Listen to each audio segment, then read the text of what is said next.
Guys, हमने recently अपने YouTube analytics में देखा कि इविल आई की हॉरर स्टोरी देखने वाले व्यूअर्स में से 89% व्यूअर्स ने अभी तक हमें सब्सक्राइब नहीं किया।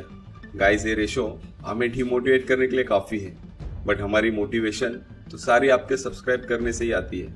अगर आपको लगता है कि हम डिमोटिवेट ना हो और आपके लिए कुछ अलग हॉरर स्टोरीज लेकर आए, तो प्लीज हमें सब्सक्राइब करें और हाँ, बेल आइकॉन दबाना ना भूलें, ताकि हम इविल आई पर लेकर आने वाले कुछ बहुत ही बड़ा और उसकी नोटिफिकेशन सबसे पहले आपको मिले।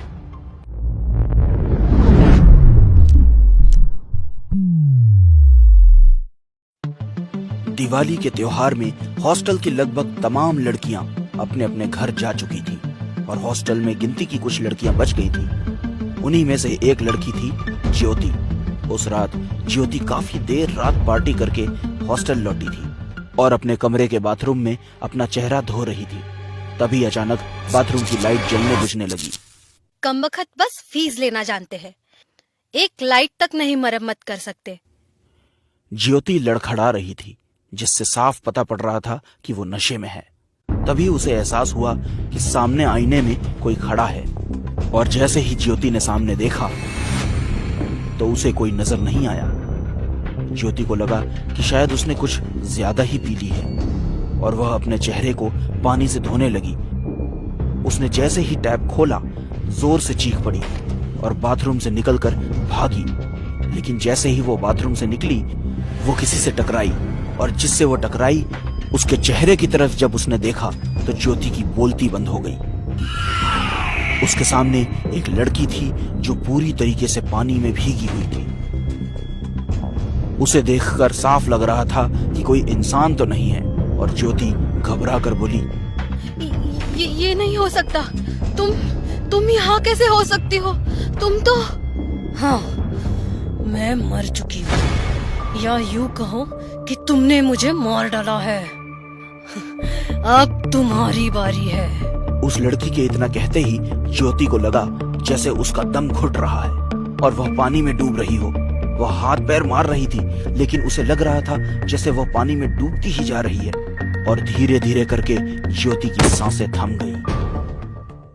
अगले दिन हॉस्टल में हड़कंप मच गया, क्योंकि यह दूसरी मौत थी जो इस तरीके से हुई थी। किसी को समझ नहीं आ रहा था कि आखिर हॉस्टल की लड़कियां ऐसे कैसे मर रही हैं। और इन सब की शुरुआत 2 महीने पहले ही हुई थी। पहले बीनू नाम की लड़की गायब हुई, फिर भारती की लाश कॉरिडोर से मिली और अब ज्योति। 6 महीने पहले गर्ल्स हॉस्टल के बाहर आधी रात को एक ऑटो रिक्शा रुका और उसमें से एक दुबली पतली सी लड़की उतरी। पूरे हॉस्टल को देखती हुई बोली, दिखने में तो अच्छा लग रहा है, बस अंदर से ठीक हो। और भगवान प्लीज सीनियर्स अच्छे हो, और जैसे मैंने सुना कि हॉस्टल में क्या क्या करते हैं वैसी हालत ना करे। वो लड़की धीरे धीरे हॉस्टल के गेट के अंदर गई और रिसेप्शन पर जाकर बोली, मेरा नाम बीनू है, यहाँ मुझे कॉलेज की तरफ से रूम अलॉट किया है। क्या आप मुझे बता सकती है मेरा रूम नंबर कौन सा है? आधी रात के वक्त नींद से भरी आंखों से रिसेप्शनिस्ट ने बीनू को देखा और बोली, जाने कहां से आधी रात में आ जाते हैं। अरे दिन में आया करो ना। दूसरी मंजिल पर बाई तरफ कमरा नंबर 23 है तुम्हारा, ये लो, यहाँ साइन करो। कागज पर साइन करके अपना सामान लेकर बीनू अपने कमरे की तरफ बढ़ गई। कमरा नंबर 23 के बाहर पहुंचकर उसने देखा वह कमरा अंदर से बंद था। बीनू ने कमरे के दरवाजे को खटखटाया। थोड़ी ही देर में एक लड़की ने दरवाजा खोला। वो भी लगभग बीनू की ही उम्र की थी। हे, तुम बीनू हो ना? मैं कीर्ति, तुम्हारी रूममेट, आओ ना। बीनू मुस्कुराती हुई कमरे के अंदर आ गई। अपने बगल में खाली एक बेड की तरफ दिखाती हुई बोली, ये तुम्हारा बेड है। जल्द ही बीनू और कीर्ति दोनों अच्छी दोस्त बन गई। एक रात जब बीनू और कीर्ति देर रात पढ़ाई करके सोए थे, तभी बीनू को लगा कि उनके कमरे के बाहर कोई बात कर रहा है। बीनू ने धीरे से उठकर अपने दरवाजे से कान लगाया तो उसने सुना कि 2-3 लड़कियां आपस में बात कर रही हैं और वह किसी के वीडियो एमएमएस की बात कर रही थी। यह सुनकर बीनू को हैरानी हुई और उसने तुरंत अपने कमरे का दरवाजा खोला तो उसने देखा सामने उसकी सीनियर ज्योति, भारती और सीमा खड़ी थी। बीनू ने बेधड़क पूछा। ये तुम किस एमएमएस की बात कर रहे हो? और ज्योति ने बीनू को पीछे धक्का देते हुए कहा, ओए, अपने काम से काम रखा कर। इस हॉस्टल में रहना है ना, तो हमारे मामले में टांग अड़ाना बंद कर दे। बहुत ज्यादा उछलती है ना तू। तेरे लिए यही अच्छा होगा कि अगर कुछ देख लिया है तो उसे इग्नोर कर, समझी? ज्योति के इस तरह धमकाने से बीनू चुपचाप अपने कमरे की तरफ मुड़ने लगी, लेकिन कमरे को बंद करते करते दरवाजे से उसने सुना कि उनमें से कोई एक बोली, वैसे ये भी बुरी नहीं है, ये तो हमारे काम के लिए सही है। और इतना कहकर वो तीनों हंसने लगी। बीनू ने तुरंत दरवाजा बंद कर दिया और उसे घबराहट होने लगी, क्योंकि उसने सुन रखा था कि यह तीनों कुछ गलत चीजों में इन्वॉल्व हैं और हॉस्टल की कोई लड़की इन लोगों से जल्दी बहस नहीं करती थी। इस घटना के कुछ दिन बाद फिर एक रात जब बीनू कॉरिडोर में वॉक कर रही थी, तब उसने देखा कि ज्योति किसी लड़के के साथ दबे पांव हॉस्टल में आ रही है और उस लड़के को लेकर अपने कमरे की तरफ बढ़ रही है। और ज्योति के पीछे पीछे उसकी दो सहेलियां और थी। ज्योति और उसका बॉयफ्रेंड भी नशे में धुत थे और उसकी दोनों सहेलियां भी नशे में धुत थी। वो लोग किसी लड़की की बात कर रहे थे। बीनू को यह सब कुछ ठीक नहीं लग रहा था। वो लोग तो अपने कमरे में जा चुके थे, लेकिन बीनू अपने कमरे में लौटने लगी तो उसने देखा कि उसके बगल के कमरे में रहने वाली एक लड़की सिसकते हुए अपने कमरे की तरफ बढ़ रही है। बीनू ने उससे पूछा कि क्या हुआ। तब तक उस लड़की ने बताया कि ज्योति ने उसके साथ बहुत बुरा किया है। ज्योति ने उसके बाथरूम में कैमरा लगा दिया और उसका एमएमएस बना लिया है और अब उसे ब्लैकमेल कर रही है। यह सुनकर बीनू हैरान रह गई। बीनू ने उस लड़की को अपने साथ लिया और ज्योति के कमरे के पास आई और ज्योति के कमरे के दरवाजे को खटखटाने लगी। ज्योति ने जब कमरे का दरवाजा खोला और बीनू के साथ उस लड़की को देखा तो गुस्से में बोली, क्या है? मुझे पता है ज्योति, तुमने इसके साथ क्या किया है। अच्छा यही होगा कि इसका एमएमएस डिलीट करो। तुम्हें शर्म नहीं आती एक लड़की होकर दूसरे लड़की के साथ ऐसा करते हुए? अगर तुमने डिलीट नहीं किया ना तो मैं तुम्हारी कंप्लेंट करूंगी। बीनू की बात सुनकर ज्योति ने जो किया वह बड़ी हैरानी की बात थी। ज्योति ने तुरंत अपने मोबाइल से उस लड़की का एमएमएस डिलीट कर दिया और बोली, मुझे माफ कर दो बीनू, मुझे तो लगा ही नहीं था कि मैं इतनी गलती कर रही हूँ।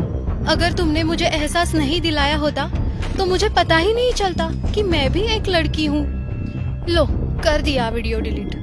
बीनू को यकीन नहीं हो रहा था कि ज्योति इतनी आसानी से मान जाएगी, बल्कि वो लड़की भी हैरान थी। उसने बीनू को थैंक यू कहा और वहां से चली गई। लेकिन एक हफ्ते बाद बीनू गायब हो गई। बीनू कहाँ गई किसी को कुछ पता नहीं चला। उसके पेरेंट्स ने पुलिस कंप्लेंट कराई। पुलिस ने जो खोजबीन की वो अब तक जारी थी। इस बात को 2 महीने बीत चुके थे, लेकिन अब तक बीनू का कुछ पता नहीं चला था। और इन 2 महीनों में यह दूसरी मौत थी। पहली मौत भारती, दूसरी मौत ज्योति की, और दोनों ही बहुत पक्की सहेलियां थी। इन दोनों की मौत से ज्योति की तीसरी सहेली सीमा बहुत ज्यादा डरी हुई थी। ज्योति की मौत के बाद सीमा तो जैसे अपने कमरे में कैद सी हो गई थी। डर के मारे कांपती हुई सीमा अपने मन में बोली, कहीं ये सब बीनू तो नहीं? सीमा ऐसी बात मत बोल, वरना और कुछ होना हो। लोगों को पता चल जाएगा कि बीनू के साथ क्या किया था।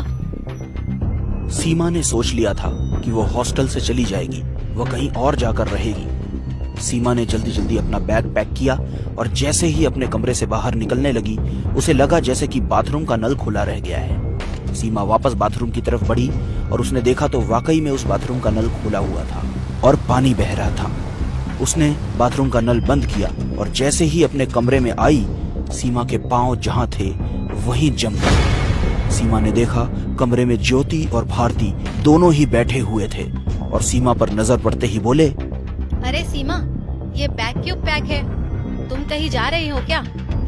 अपनी उन दोनों सहेलियों को जो कि मर चुकी हैं, अपनी आंखों के सामने बैठा देख सीमा की जान जैसे बस निकल ही गई थी। सीमा कांपती हुई बोली, तुम दोनों यहाँ कैसे? और ज्योति ने सीमा के कंधे पर हाथ रखते हुए कहा, ये कैसी बात कर रही है? हम लोग इसी कमरे में तो रहते हैं। वैसे मैंने तो सोच लिया है उस बीनू का क्या करना है।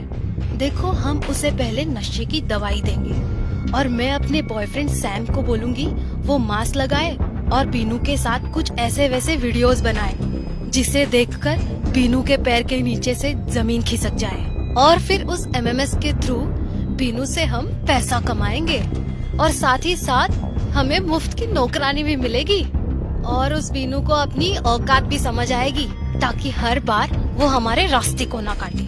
ठीक है ना? चलो चलो, जाओ जाओ, तुम बीनू को बुला कर लाओ, सैम आता ही होगा।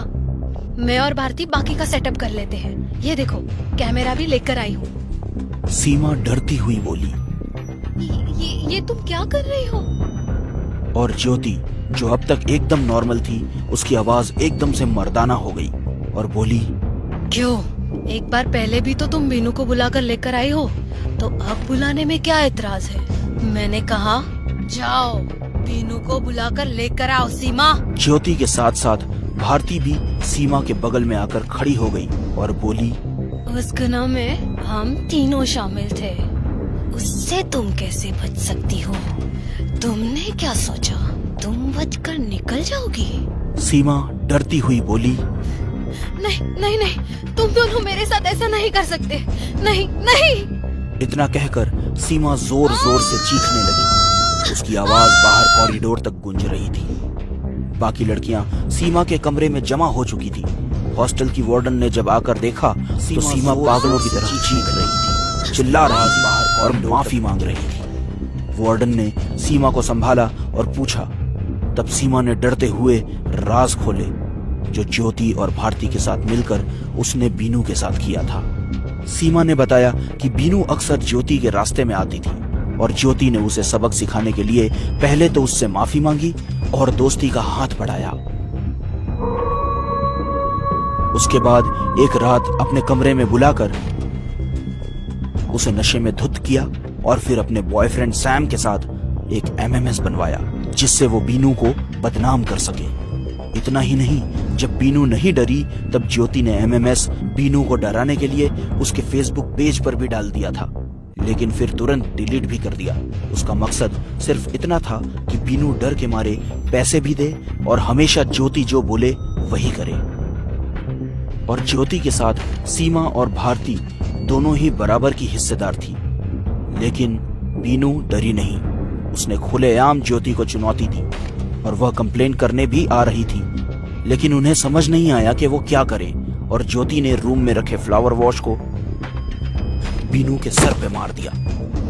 ज्योति उसे मारना नहीं चाहती थी, बल्कि कुछ वक्त के लिए बेहोश कर देना चाहती थी, जिससे कि उन्हें कुछ सोचने समझने का मौका मिले, लेकिन बीनू मर गई। उन्हें समझ नहीं आया कि वो क्या करें, तो उन्होंने उसकी लाश को लेकर हॉस्टल के पीछे वाले कुएं में डाल दिया और इस काम में उनका साथ दिया था ज्योति के बॉयफ्रेंड ने। हालांकि इसके बाद सैम कहाँ गया किसी को पता नहीं चला, लेकिन भारती और ज्योति के साथ क्या हुआ वह तो आप सब जानते ही हैं। और अब सीमा की बारी है और अब वो उसे भी नहीं छोड़ेगी। सीमा ने वह तमाम गुनाह कबूल कर लिए जो उन चारों ने किए थे। भारती और ज्योति को उसकी सजा मिल चुकी थी।